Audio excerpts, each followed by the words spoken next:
Oke kawan-kawan, kali ini aku mau cerita sedikit lah tentang sebuah film yang berjudul Kamadora. Film ini dirilis tahun 2023. Dan film ini mengisahkan tentang seorang wanita yang bekerja sebagai pramuniaga di sebuah mall. Di balik parasnya yang cantik, ternyata wanita ini memiliki masa lalu yang sangat kelam. Karena wanita ini mempunyai pesona dan daya tarik yang sangat menggoda, sehingga dia selalu dimanfaatkan oleh bos tempat dia bekerja, hanya sekedar untuk mencicipin serabi lempit dari pramuniaga tersebut. Oke kawan-kawan, daripada penasaran, tanpa berlama-lama langsung kita gaskan aja lah ke alur ceritanya.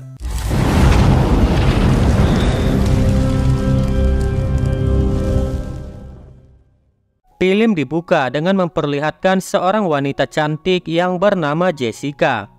Terlihat Jessica ini bekerja di salah satu departemen store yang cukup besar sebagai pramuniaga. Diketahui Jessica ini hidup hanya sebatang kara dan dia tinggal di sebuah kos-kosan yang cukup nyaman untuk dirinya. Sang pemilik kos-kosan tersebut bernama Ibu Adeng. Terlihat Ibu Adeng ini sangat perhatian kepada Jessica. Dan dia sendiri sudah menganggap kalau Jessica ini sebagai anaknya sendiri.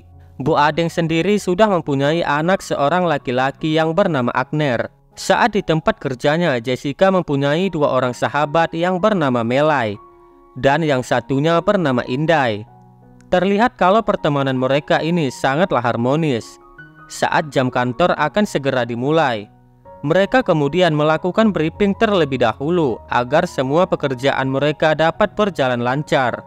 Briefing kali ini dipimpin langsung oleh sang manajer. Sang manajer ini bernama Galpes. Singkat cerita, saat Jessica sedang melayani seorang pelanggan, di sini dia melihat seorang wanita yang sangat mencurigakan. Dia masuk ke dalam ruang ganti sambil membawa sejumlah pakaian. Tanpa pikir panjang, dia pun mencoba untuk mengawasi pergerakan dari wanita tersebut. Saat wanita itu keluar dari ruang ganti, dia justru berpura-pura sedang hamil. Jessica yang merasa curiga, lantas dia pun menegur wanita tersebut. Karena Jessica melihat sendiri kalau wanita itu tidaklah sedang hamil.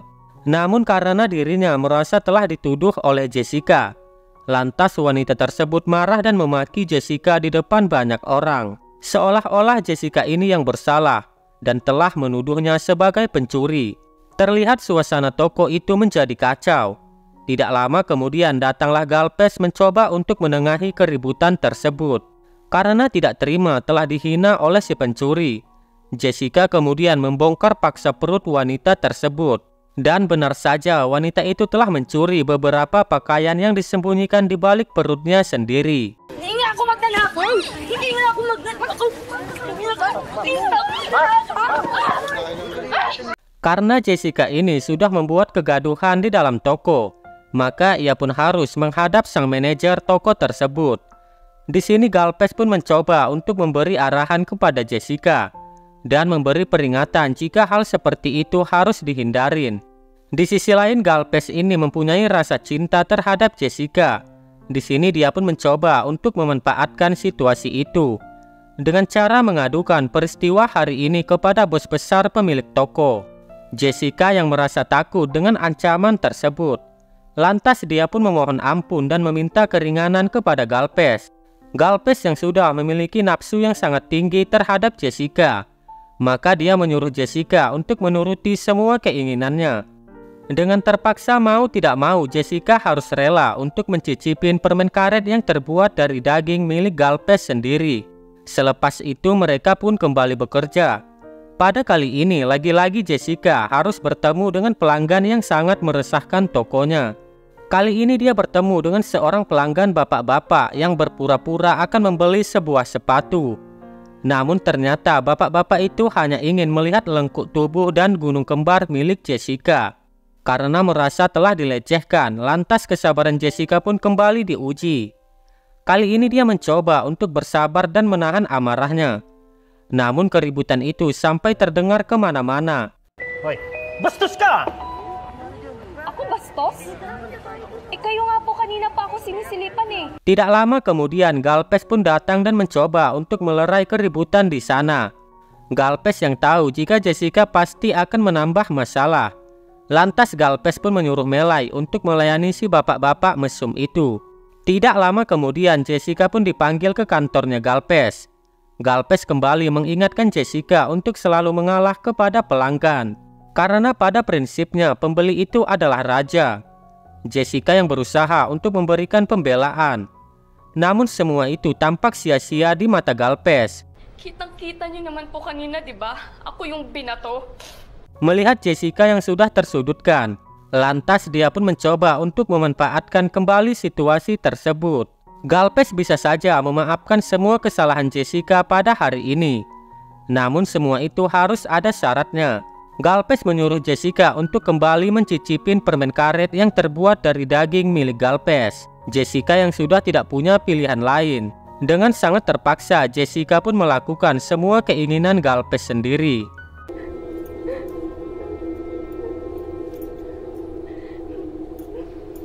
Keesokan harinya, terlihat ada seorang pria tampan datang ke toko tersebut. Ternyata pria ini merupakan anak dari seorang pemilik toko tersebut. Pria ini bernama Deb. Deb di sana langsung menemui sang ayah yang sudah menunggunya di sana. Di pertemuan ini sang ayah menyerahkan seluruh toko miliknya kepada sang anak. Karena pada saat ini dia sedang sakit dan harus dirawat rumah sakit di Indonesia. Mendengar hal itu, Deb pun dengan senang hati menerima semua itu. Tidak lama kemudian Deb mendatangi Jessica dan memintanya untuk memilihkan baju yang bagus untuk dipakai hari ini. Setelah memilih beberapa pakaian, Deb kemudian mengajak Jessica ke kamar ganti. Dan ternyata yang dipakai Deb bukanlah baju itu sendiri, melainkan Deb memakai Jessica untuk saling bermantap-mantap. Mereka berdua pun langsung bercocok tanam dengan permainan yang sangat seru di dalam ruangan ganti tersebut. Saat malam hari, Jessica dijemput oleh pacarnya. Pria ini bernama Roman. Roman ini telah bekerja sebagai seorang polisi. Roman mengajak Jessica untuk jalan-jalan. Karena Roman ini sudah merasa kangen terhadap Jessica dan dia ingin segera mencicipin kue cubit dari Jessica. Namun Jessica menolak ajakan dari Roman itu. Karena Jessica ini sudah tahu jika Roman ini sudah mempunyai istri. Di sini diceritakan Jessica ini terpaksa menjadi pacarnya Roman. Atau bisa disebut Jessica ini adalah tawanan Roman sendiri. Karena sejak kecil Jessica ini sudah dirawat oleh Roman. Ayah Jessica di penjara dan hanya Roman saja yang mengetahui ayahnya Jessica sedang berada di penjara mana. Jessica mempunyai hutang yang cukup besar kepada Roman. Selain itu, Roman ini selalu memperlakukan Jessica dengan cara yang kasar. Karena hal itulah Jessica selalu menuruti permintaan dari Roman. Dan mereka pun segera pergi ke sebuah hotel untuk segera melakukan mantap-mantap.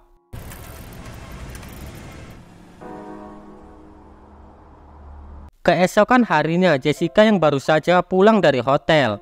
Terlihat Bu Adeng ini mencoba untuk memperingatkan Jessica agar tidak pulang pagi lagi. Karena Bu Adeng merasa malu oleh tetangganya.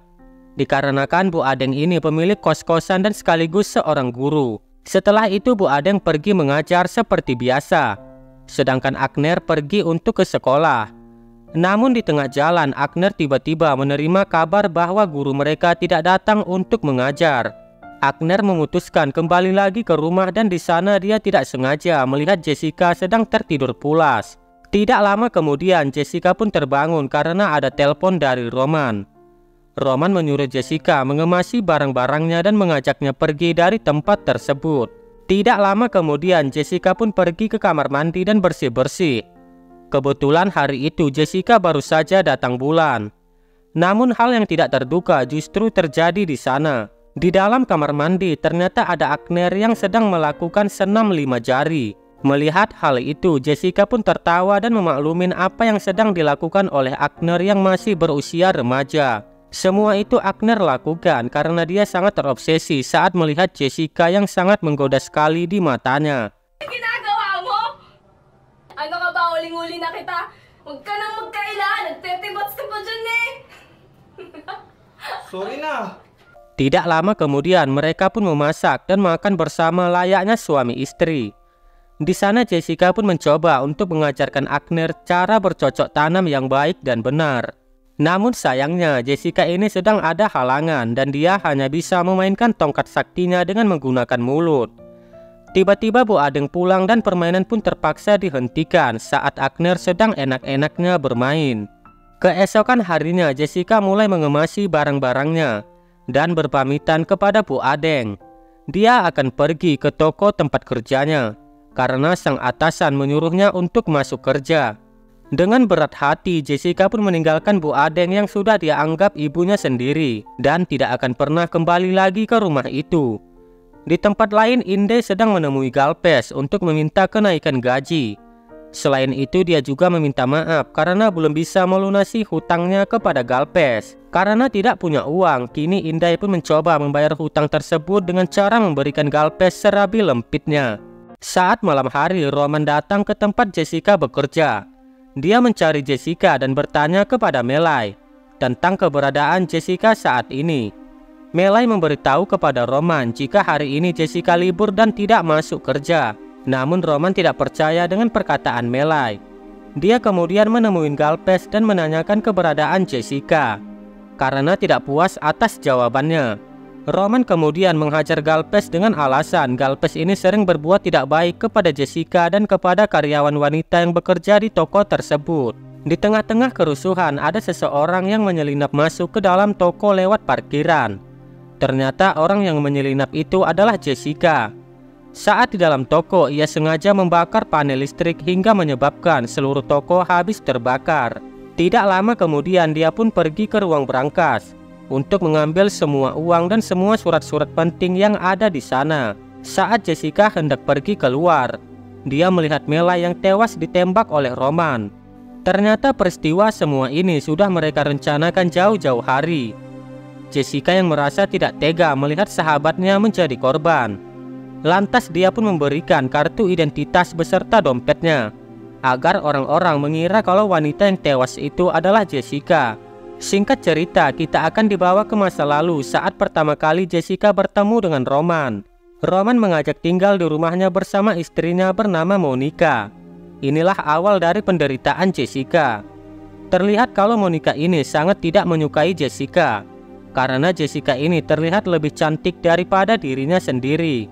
Saat Roman tidak ada di rumah, Monica selalu memperlakukan Jessica seperti pembantu dan diperlakukan sangat kasar. Namun lagi-lagi Roman selalu membela Jessica apapun yang terjadi. Akan tetapi ketika Monica tidak ada di rumah, Roman justru selalu memanfaatkan momen itu dengan cara menjelajahi tubuh Jessica yang sangat menggoda dengan sesuka hati. Roman mengancam dan meminta Jessica untuk merahasiakan perbuatannya itu dari Monica. Sampai pada suatu hari, Monica melihat secara langsung perbuatan suaminya bersama Jessica. Terlihat kalau mereka sedang bercocok tanam di dalam kamar mandi. Melihat hal itu, Monica pun murka dan langsung mengusir Jessica dari rumahnya. Kung saan-saan ako nagpalaboy-laboy nun, sumunod na araw, nakita ako ni Roman sa bangketa. At isinama niya naman ako sa isang tagong safe house nila sa Montalban, Rizal. Ang mga witness sa kaso, mga assets nila sa pulisya kapag nanganganib ang buhay. Dari peristiwa tersebut, kini Jessica harus tinggal di pinggir jalan karena dia tidak mempunyai saudara sama sekali. Singkat cerita, Roman akhirnya bisa menemukan Jessica kembali. Dia langsung membawa Jessica ke tempat para polisi yang menyembunyikan para saksi kejahatan dan para korban kejahatan yang nyawanya terancam. Di sana Jessica diperlakukan sangat baik. Dia juga diajarkan untuk lebih kuat dan berlatih bela diri. Selain bela diri, dia pun diajarkan untuk membidik target menggunakan pistol.